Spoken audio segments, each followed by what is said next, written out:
listening to the What the Wrestling Podcast, the show that brings you all things wrestling with your host, RJD. You're listening to the What the Wrestling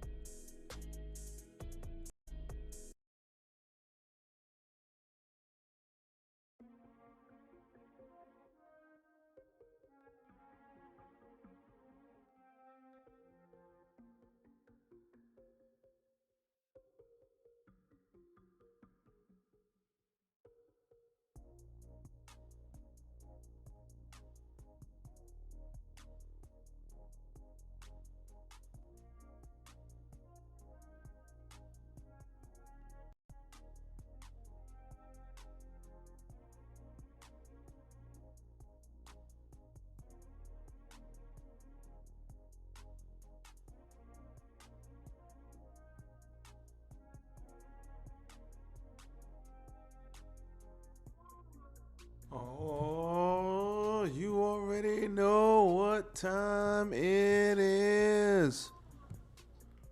Perfect. It has begun. We back. We back, and it is a beautiful, beautiful thing. It's been a couple of weeks. Stop the cap. I know. How dare you? Listen, it's been a while. It has been a while. But even though a lot of stuff is going on, we still got a pay-per-view that just happened. We got people drinking other people's blood. We got people getting injured. Got WWE tonight, so we got a lot going on still to talk about. We got a lot to talk about still.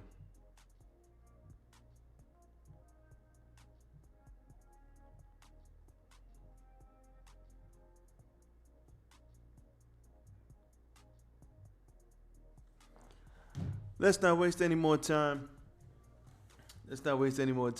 Let us go.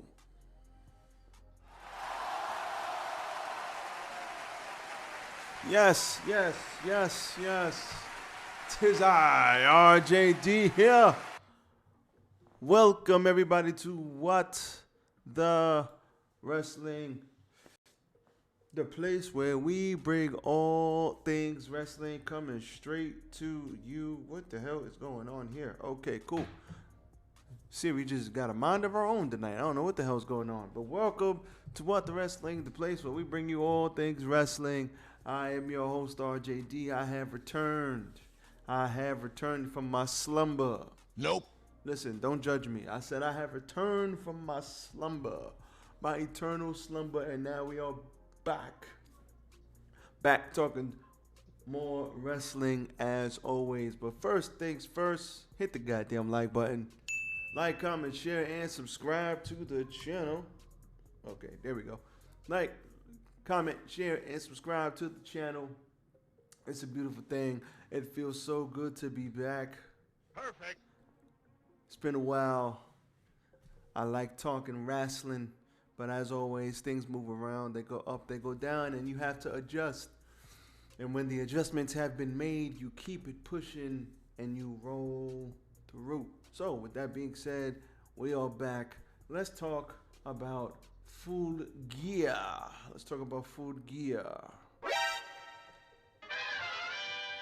So Full Gear, that happened. We ain't gonna stick on it too much, but as a show overall, it was a good show.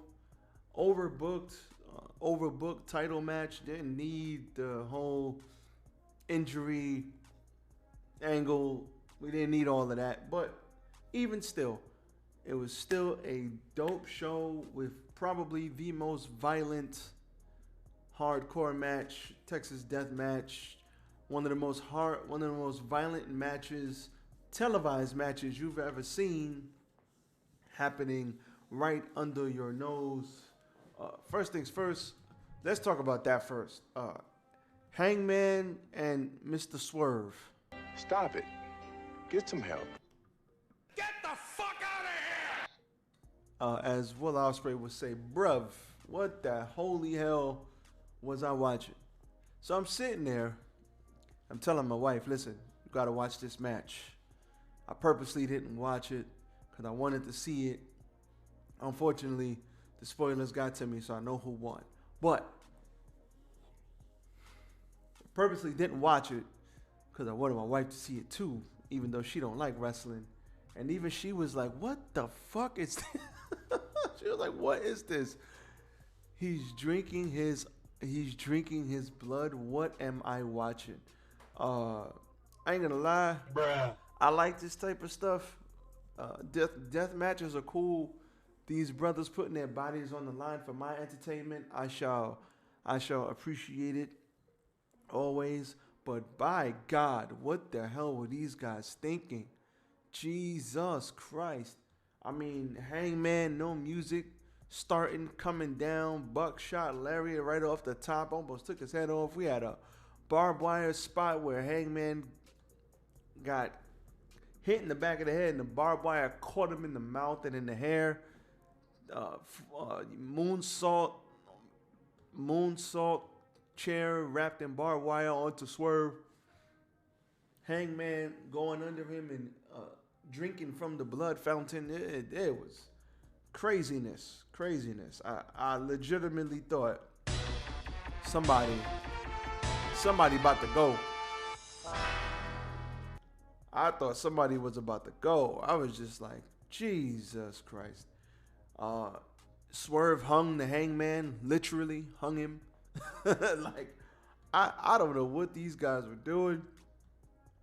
I guess they got together and said, let's just go out there and beat the holy crap out of each other.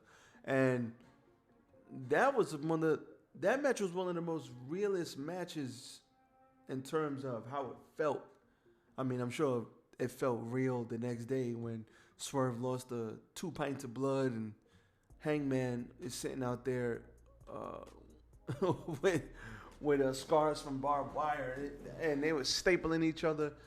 These guys, that's how you have a feud feel like these people hate each other. They just rolled up. He just rolled up on them, started stapling them in the beginning. I was like, what am I watching? And then he's stapling himself. I mean, I'm just like, I've been stapled before, and it does not feel good. It sucks. So then he ripped the picture off his face.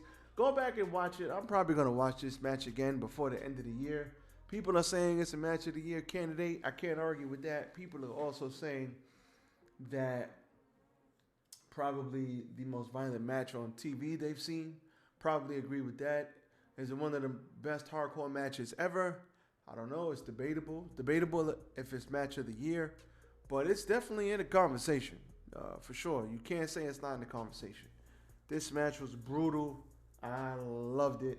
Please, everybody, go out. Everybody go out and watch it. Go out of your way to watch it if you're a wrestling fan. It was freaking amazing. Swerve and Hangman, you guys. And we don't need to see this again for a while. We don't need Hangman to get his win back and none of the other bullshit. If you're running with Swerve, you're running with Swerve. The only thing that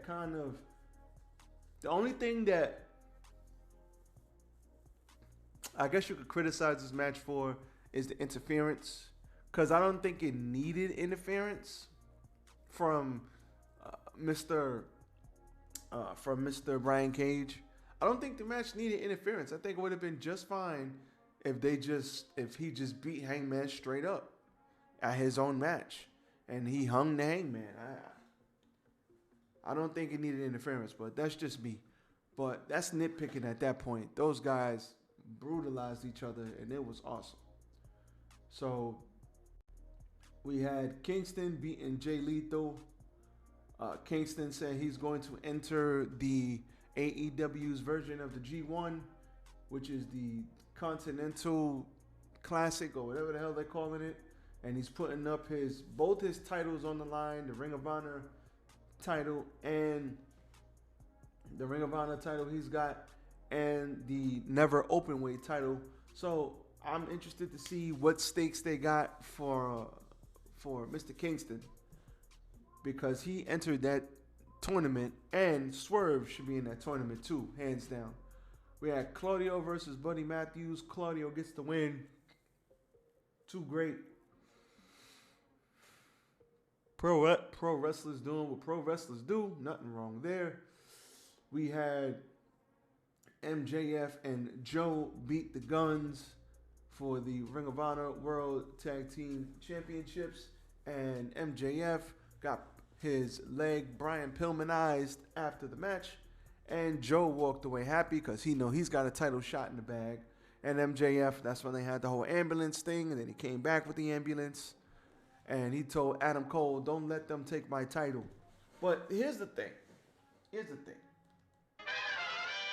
Stop the show.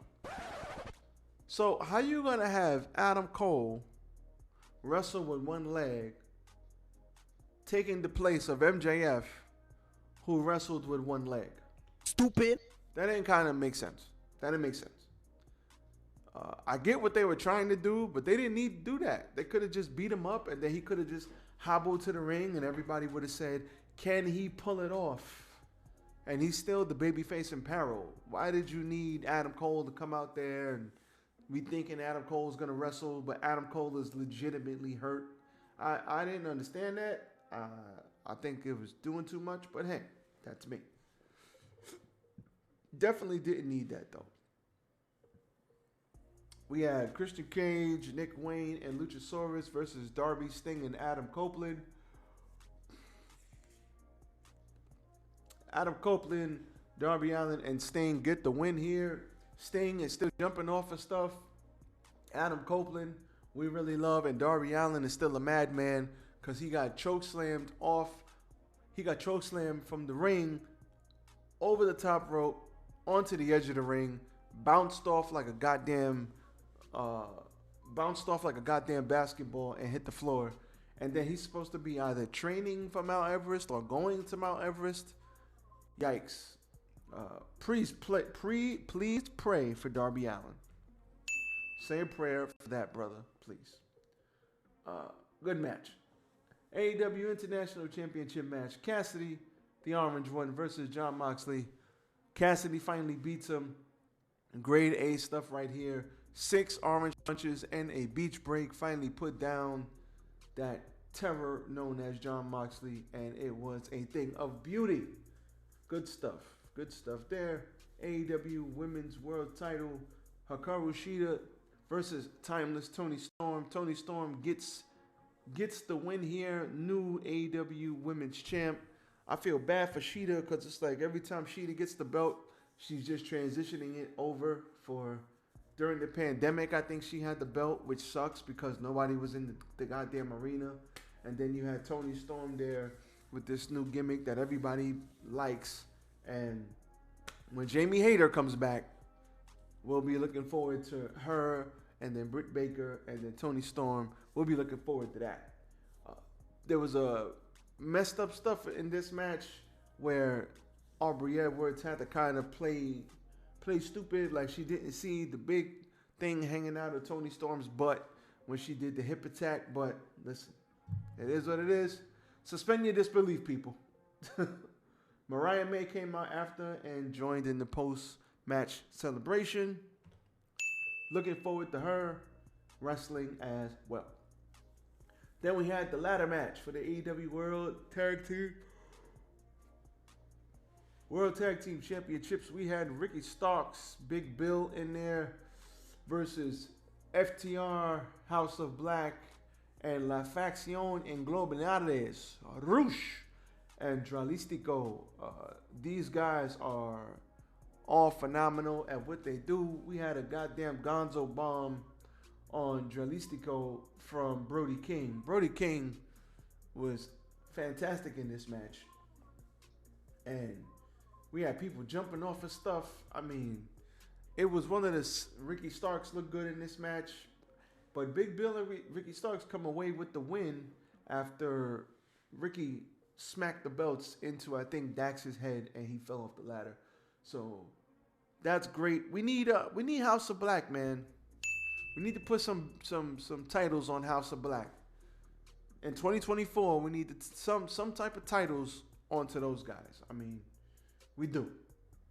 Then we had the TBS Championship match. Chris Statlander, Sky Blue, Julia Hart. Sky Blue, I think she got different entrance music. She's a little bit more edgier. She's not a heel, but she's a little bit more edgier. She's more intense. I love it. Julia Hart, everybody likes Julia Hart now. And Chris Statlander, who just looked like an absolute beast with these two younger ladies in there tossing them around. Chris Statlander is she's not like an overly big woman, but she's very athletic and very strong. And she was throwing these ladies around, throwing their asses around. At the end, Julia Hart steals the win and gets the pin on Sky Blue, and she is your new TBS champion. And let's see what they do with it. Between her and Sky Blue, coming from 2 years ago when I used to see them on AEW Dark, 2 years later, year and a half later, they are looking great. They're in work. You hear me? Stupid. Their in-ring work has gotten so much better. Like, especially Sky Blue. Julia Hart, when she was with the Varsity Blondes, she was good. It's not like she was bad or anything, but in the ring, but it's like you could tell these ladies have been working on their craft consistently, and it is paying. What is wrong with my light? There you go. And it is paying off. Oh, that's why this one's not on. There we go. I'm like, what's wrong with my light? Why does it look so dim? And it is paying off and working wonders. At the end of the day, shout out to these ladies. This was a very, very good match. Then we had that bloodbath between Hangman and Swerve. We all know Swerve got the win there. Exceptional match. Then Jets versus the Young Bucks in the death spot. Now it took them a while to get the people, but they got the people. And we had the end of this match where Matt and Nick Jackson hitting each other with hitting low blows, and Jericho's hitting low blows, and Kenny Omega's just sitting there like, let's all just get along. But at the end, he had the chance to V-trigger his partner or Matt Jackson, and he V-triggered the holy hell out of Matt Jackson, one winged angel, and Kenny Omega is the only man I seen kick out of the one winged angel. No one else is kicking out of that, just him. So, one winged angel, that's all she wrote. Sayonara, see you later. Young Bucks are mad, and they're apparently taking some time away from pro wrestling. So they're going to come back as the douchebag Bucks, and we like the douchebag Bucks. They are great heels when they don't give a goddamn about nothing. So good for them. Then we had the AEW World Championship match. We had Adam Cole versus Switchblade, but MJF came back for the ambulance and came back and got the win. A lot of people saying Switchblade is buried and all of that. Stupid. No, he's not. Switchblade is not buried. Jay White is not buried. Jay White lost, and there were shenanigans, but it's okay. Jay White could take a loss here and there. He's in there with MJF. He's been walking around with the damn belt for a month and a half. So it's not like they jobbed the man out. Like, relax, everybody, calm down. Switchblade will be fine coming out of this. MJF, rumors are that he is legitimately hurt. He had like a hip injury, and he's gonna, not wrestle as much, but finish the match. Everything's all good. No other injuries, no shoulder issues, no none of that. So hopefully MJF comes back better than ever. Switchblade will be fine. This match was basically working over the leg, MJF trying to get momentum, and Switchblade cutting him off and cutting him off and cutting him off. Switchblade, his matches, like where he just gets heat and heat and heat, and then He just beats up on his opponent. They try to make a comeback. He cuts it off. He is fantastic. Jay White is really good. And Jay White, like, his mannerisms are on point. So I don't know why people sitting here getting mad at this brother, or getting mad at AEW, saying that, oh, he got jobbed out. All right, stop the cap, man. He did not get jobbed out. Stop the cap. He will be fine at the end of the day. So that was your Full Gear. We got Monday Night Raw tonight. Thank the Lord. Monday Night Raw tonight. AEW on Wednesday. Got Collision, Collision Saturday, Sunday, SmackDown. We got a lot going on, and we will get into a lot more of the news. I'll talk about Vince McMahon selling off shares, spoofing Wall Street. We're going to talk about that. Once the dust settles there, we're going to talk about Will Ospreay is the new signee to AEW. We'll talk a little bit more about that in a couple of days. So we're gonna get into some news. So look out for that as always. And as for me, I am back. It feels good to be back. I am out right now though. So everybody, please be safe. I'm gone. Peace.